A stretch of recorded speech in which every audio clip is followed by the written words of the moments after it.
Physical refining செய்யப்பட்ட SKM Poorna rice brand oil.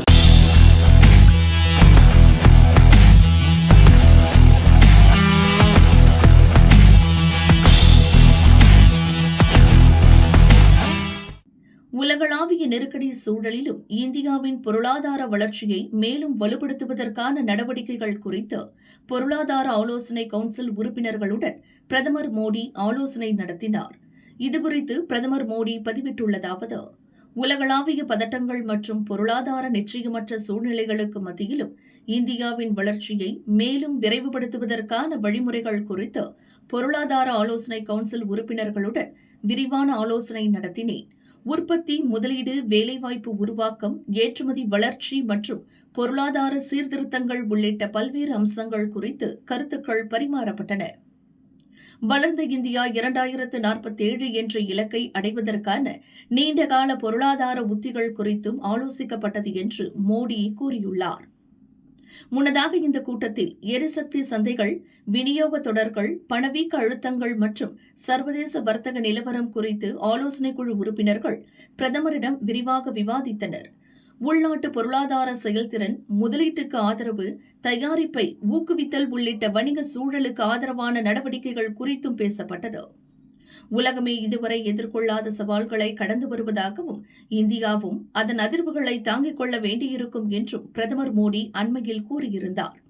இந்த சூழலில் பிரதமரின் பொருளாதார ஆலோசனைக் குழு கூட்டத்தில் விரிவான கருத்து பரிமாற்றங்கள் முக்கியத்துவம் பெறுகின்றன.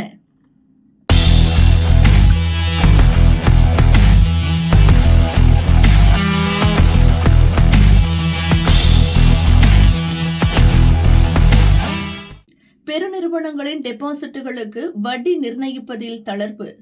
பெருநிறுவனங்களின் பல்க் டெபாசிட்டுகளுக்கான வட்டி விகிதங்களை நிர்ணயிப்பதில் வங்கிகளுக்கு கூடுதல் தளர்வுகளை வழங்க ரிசர்வ் வங்கி திட்டமிட்டுள்ளது.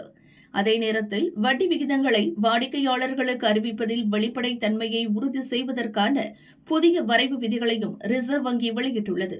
இந்த புதிய விதிகளின்படி வணிக வங்கிகள் மற்றும் சிறு நிதி வங்கிகள் வாடிக்கையாளர்களின் அதிக மதிப்பிலான டெபாசிட்டுகளுக்கு அவற்றின் தன்மைக்கேற்ப வெவ்வேறு வட்டி விகிதங்களை நிர்ணயித்துக் கொள்ள அனுமதி வழங்கப்படும். இதன் வாயிலாக வங்கிகள் தங்கள் நிதி மற்றும் பணப்புழக்க தேவைகளை எளிதாக நிர்வகிக்க முடியும். மேலும் வங்கிகள் டெபாசிட் வட்டி விகிதங்களை தினசரி அலுவல் தொடங்குவதற்கு முன்பாகவே தங்களது இணையதளங்களில் தெளிவாக வெளியிட வேண்டும். அதில் குறிப்பிட்டுள்ளபடி மட்டுமே வாடிக்கையாளர்களுக்கு வட்டியை வழங்க வேண்டும்.